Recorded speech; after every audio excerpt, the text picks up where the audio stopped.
Você fica agora com as notícias da sua região. Muito obrigado pela companhia. Uma excelente terça-feira. E amanhã você já sabe, a partir das 6 em ponto, estamos te esperando aqui no seu Bom Dia Minas. Aproveite seu dia. Até amanhã.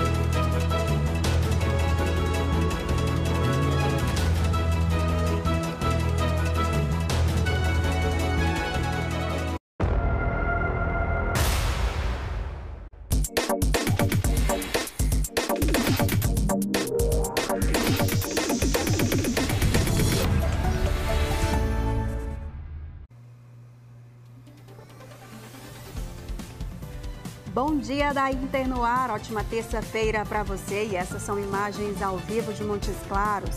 Agora faz 23 graus na cidade, o dia começa nublado por aqui. Muito bom ter a sua companhia e nós vamos ver juntos hoje no Bom Dia da Inter. Olha só, a gente começa falando de chuvas mais frequentes com alerta para a saúde aqui. A gente fala novamente para você, muito bom dia.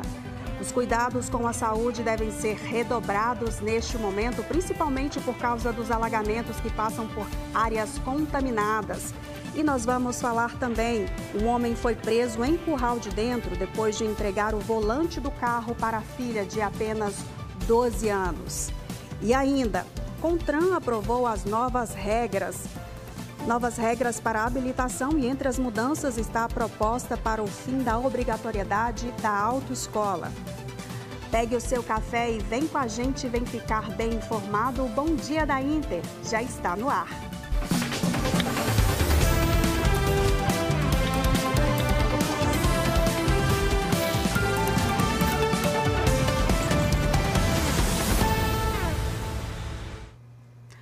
Olá, muito bom dia, sejam muito bem-vindos. A gente começa essa edição falando de um homem que foi preso depois de permitir que a filha de 12 anos dirigisse o carro em uma rodovia movimentada durante a noite. Isso aconteceu em Curral de Dentro. Segundo a Polícia Militar, a menina perdeu o controle do veículo e só parou quando o motor apagou. Assunto que a gente conversa agora com o Rafael Nasta, que conta os detalhes para a gente. Rafael, bom dia. Oi, Jane, bom dia para você, bom dia para quem nos acompanha nesta terça-feira aqui no Bom Dia da Inter. Como você bem antecipou para o pessoal de casa, este caso envolve um homem de 37 anos que é pai dessa menor, uma criança, uma menina de apenas 12 anos de idade. A Polícia Militar visualizou esse carro ali nas proximidades, dentro do centro da cidade de Curral de Dentro. E este carro estava dentro dali do centro da cidade e foi visto adentrando a LMG 626, um local que, segundo a polícia, tem esse fluxo intenso aí durante a noite. Segundo a Polícia Militar, o carro também acionava a seta de sinalização para ambos os lados, um movimento incomum ali para a ocasião. Os militares deram diversas ordens de parada que não foram obedecidas. Ao abordar o veículo, os militares constataram que uma criança de apenas 12 anos, essa filha deste responsável por este carro, era quem conduzia o veículo. Essa abordagem foi possível porque essa criança deixou o carro morrer justamente aí pela falta de experiência, por não saber dirigir. De acordo com a PM, após a parada do carro, foi percebida uma movimentação interna e uma demora considerável até abrir a porta. O homem de 37 anos afirmou que estava no celular e que não tinha percebido as ordens de parada dos policiais. Disse ainda que no momento que o carro morreu, ele estava no banco do passageiro porque ensinava a sua filha a dirigir. Segundo a polícia, foi o momento em que ele tentou trocar de lugar com a filha para tentar ocultar a situação. Ainda no local, o homem de 37 anos recebeu voz de prisão e o veículo também foi conduzido para o Detran. Jane. Que tristeza, hein, Rafael? Obrigada. A gente volta então a conversar daqui a pouquinho. Até já. Hoje é dia de reunião na Câmara de Vereadores aqui de Montes Claros e entre os assuntos está a instituição da Política Municipal de Incentivo à Ciência, Tecnologia e Inovação. além da criação de um conselho do Fundo Municipal para o setor. Ao vivo, a gente conversa agora sobre essa iniciativa com a Carla Marques. Carla, bom dia. Conta pra gente o que essa criação, essa iniciativa impacta aí para a sociedade. Bom dia. E Deus é o primeiro lugar. Bom dia. Deus abençoe.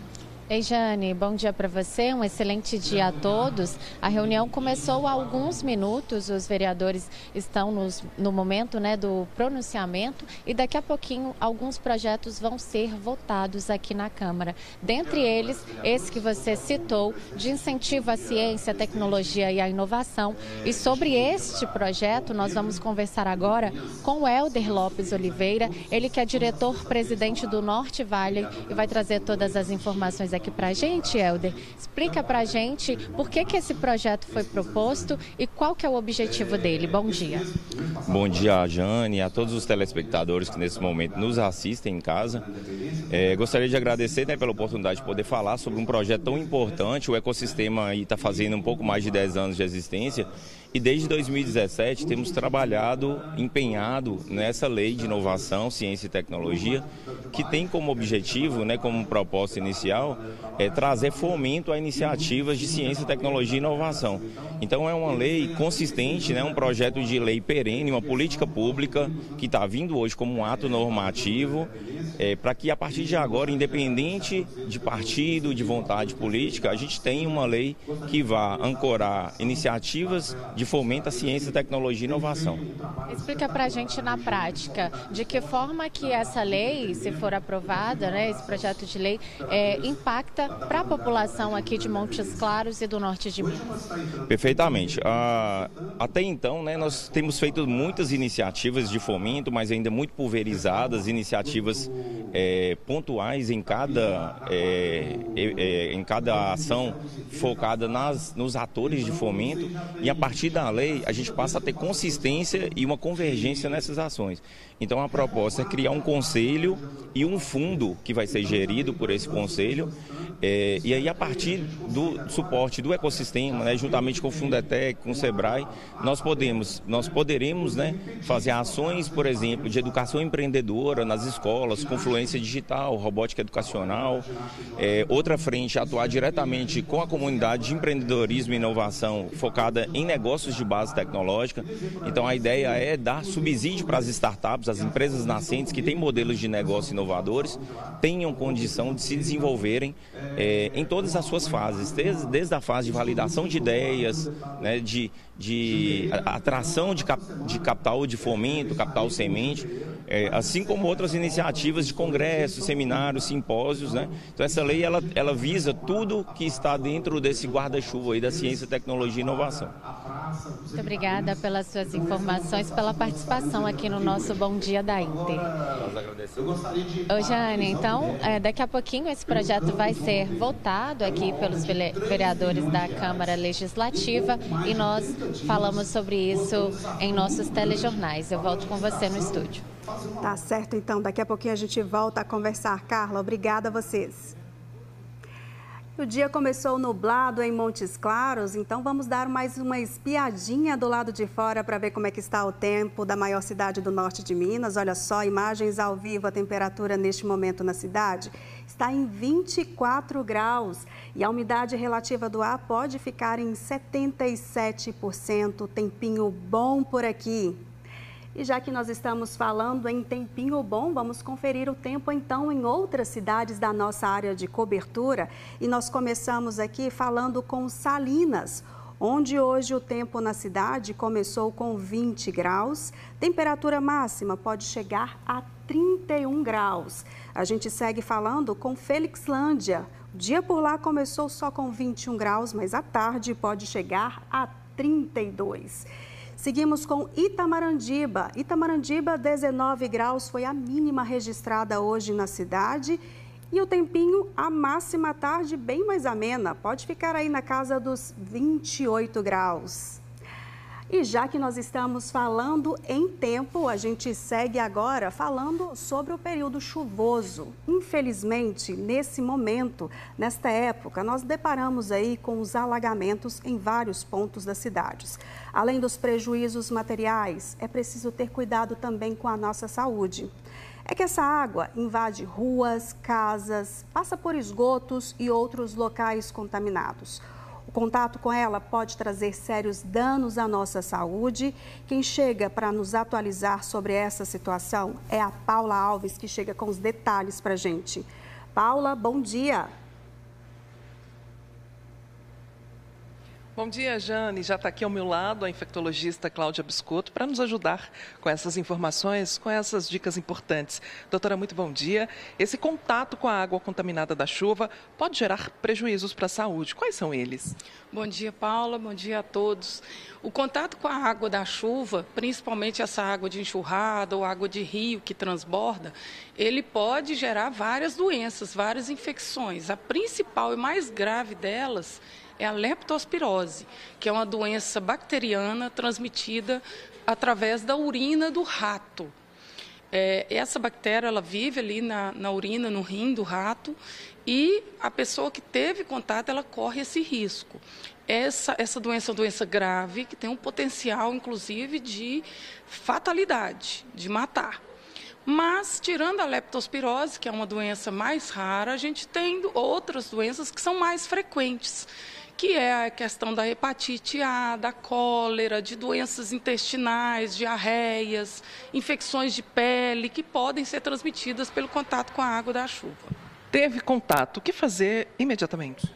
Imediatamente é se lavar, tirar toda aquela roupa, aquele sapato, aquela condição que teve ali em contato, né? E se lavar, tomar um banho com água e sabão, né?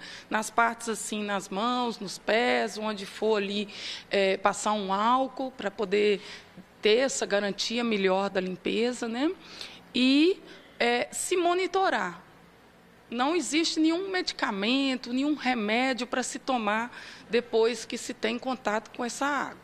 A gente tem que lembrar que o nosso cartão de vacina tem que estar sempre atualizado. Então, você já está vacinado contra o tétano, né, que é também um risco você entrar em contato ali com algum objeto, ser cortado com algum objeto que estava ali naquele meio. Mas não existe nenhum medicamento para se tomar, é se monitorar.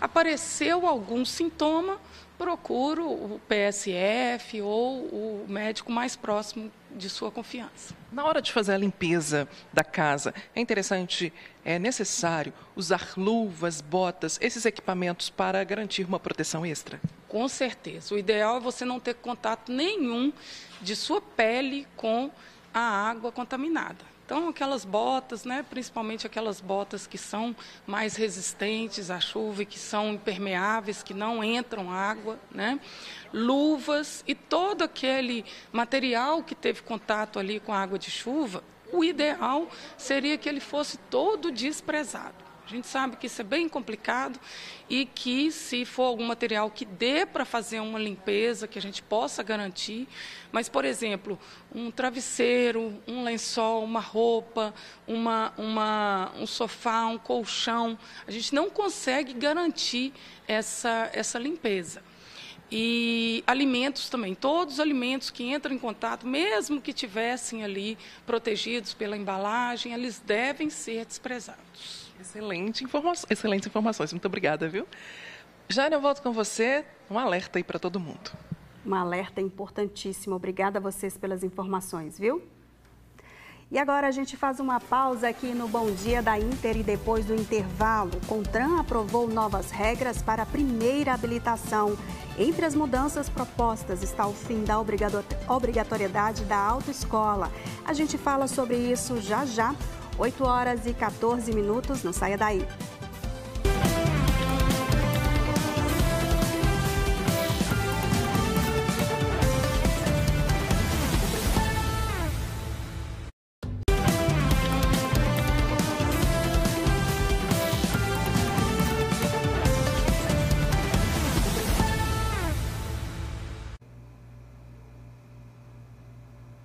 Estamos de volta agora às 8h16. Você dormiu bem essa noite? A falta de sono pode afetar a nossa qualidade de vida. Segundo uma pesquisa feita pela Fiocruz, 72% dos brasileiros relataram alguma alteração no sono. Então, nós vamos entender um pouco mais sobre esse assunto com o Rafael Nasta, que está de volta e chega para nos falar mais detalhes, quais os fatores influenciam aí nessa perda de sono, hein, Rafael? Bom dia aí para vocês. Oi, Jane, bom dia para você mais uma vez. Para quem nos acompanha, uma noite de sono é super importante, né? Nós convidamos a neurocirurgiã, a Adria Gabriele, doutora Adria Gabriele, que vai trazer essas explicações para a gente. Doutora, bom dia para a senhora, bem-vinda ao Bom Dia da Inter. Queria que a senhora explicasse por que cresceu, então, esses fatores de risco devido a uma noite de sono mal dormida, né? Bom dia. Bom dia a todos, obrigada pelo convite. É um prazer estar aqui com vocês. Realmente, o sono, ele faz todo o impacto na qualidade de vida da pessoa. Existe um hormônio chamado cortisol, que é o hormônio do estresse, que ele deve reduzir durante a noite de sono. Quando o paciente não tem uma qualidade adequada desse sono, o cortisol está sempre elevado e isso vai impactar em todos os processos orgânicos do corpo. Quais são os tipos de doenças crônicas, então, que a gente pode desenvolver aí depois de um longo prazo, né, de uma noite de sono mal dormida? Nós podemos desenvolver doenças em todas as partes do corpo. Puxando um pouco para o meu lado, que é a área do cérebro, os pacientes inicialmente podem começar com esquecimento, irritabilidade, às vezes avidez por doce, busca de prazer excessivo, principalmente associada à busca de telas. Em seguida, o paciente pode se tornar cada vez mais ansioso e estressado com dificuldade de aprendizado e memorização. Isso é só o início, depois pode começar com transtorno de ansiedade, depressão e muitas outras doenças mentais. Existe algum sinal de alerta que quem nos assiste em casa pode perceber? Porque a gente tem uma noite de sono mal dormida, se isso acontece com frequência, quais são os sinais que eu posso perceber ali de que eu estou realmente desenvolvendo um distúrbio do sono? A primeira coisa é perceber se durante 7 noites na semana, durante uma semana, você tem a tendência de acordar mais cansado do que descansado, isso é um sinal de alerta. Não importa para a gente quantas horas foram dormidas. O interessante é se você acorda descansado. Isso sinaliza um sono reparador, um sono de qualidade. Se este é o seu caso, se você acorda mais de 7 dias na semana, cansado e estressado, como se não tivesse dormido, isso é um sinal de alerta.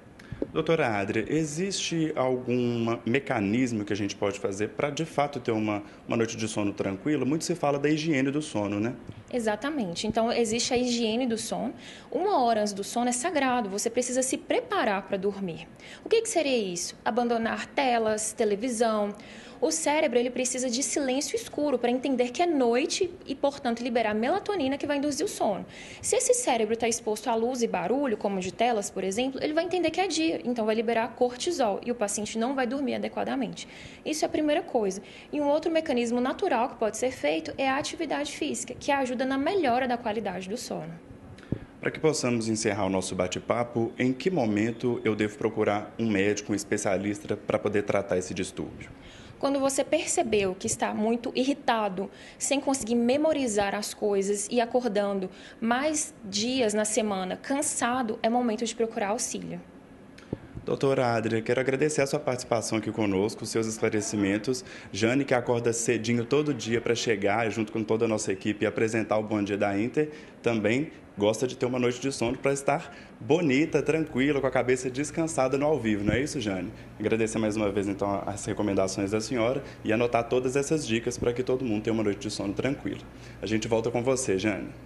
Ei, Rafael, eu acordo todos os dias às 4 da manhã. Imagina só, tem que dormir bem cedinho, tem que ter de fato essa rotina aí de higiene do sono, porque senão a gente não chega aqui no horário de jeito nenhum.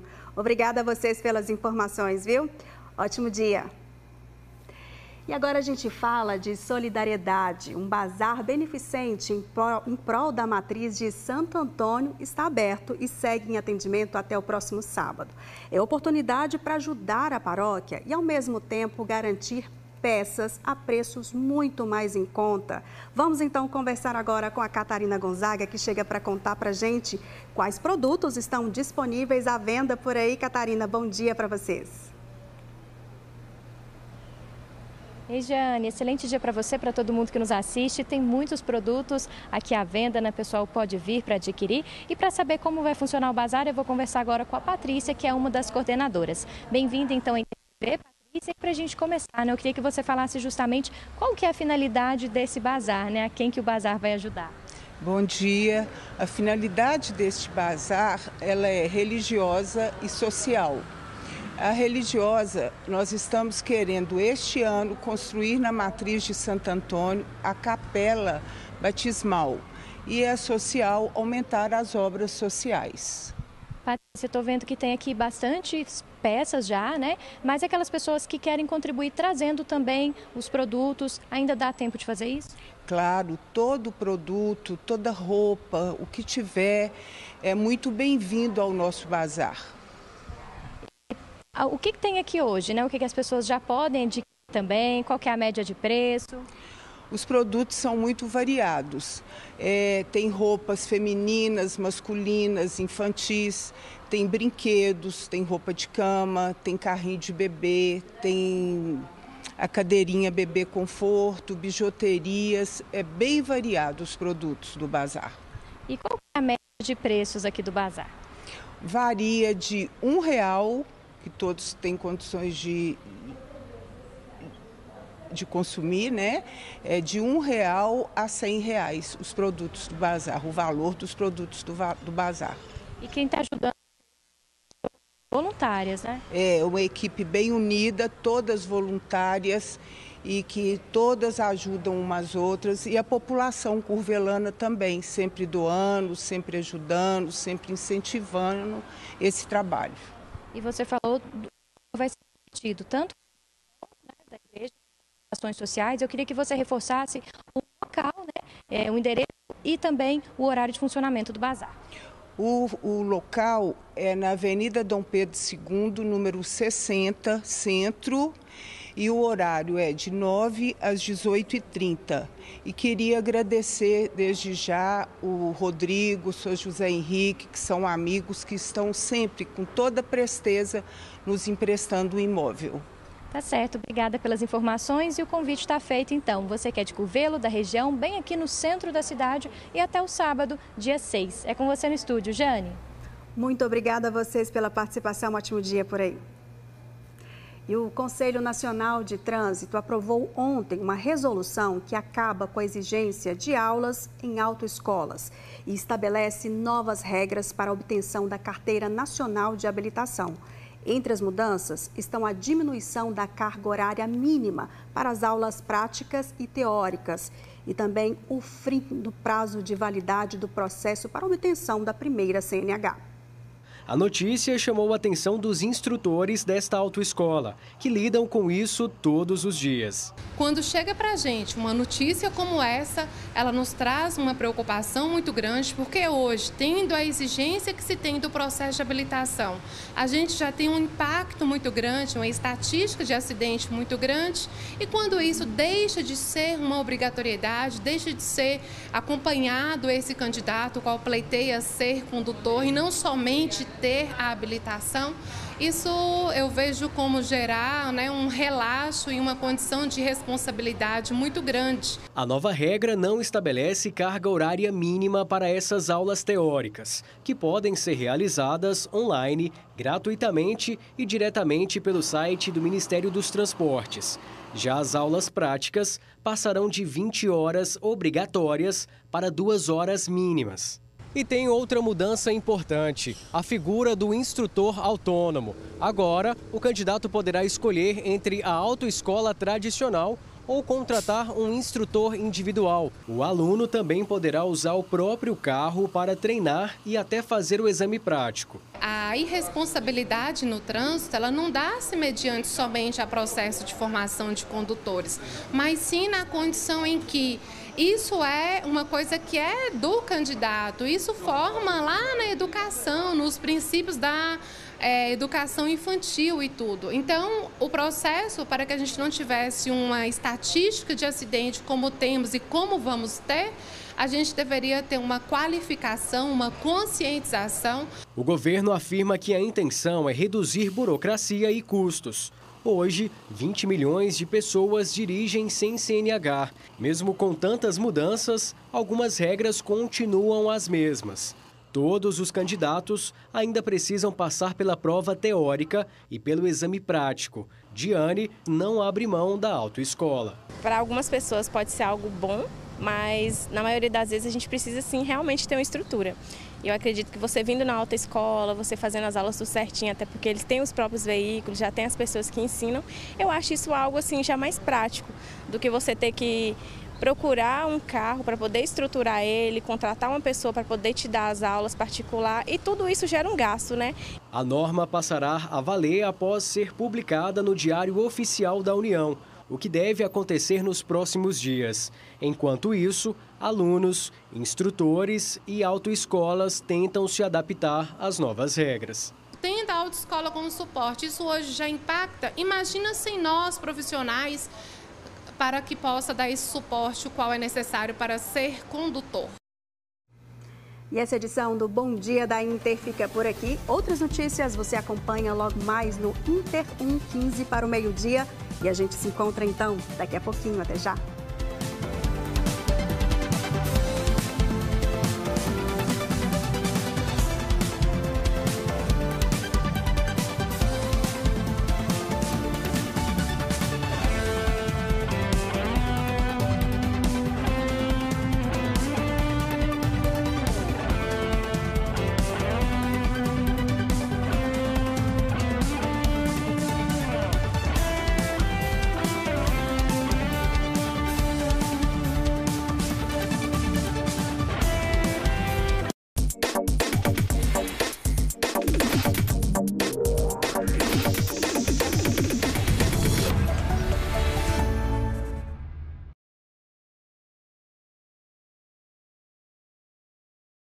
Bom Dia Brasil. Oferecimento Sicredi.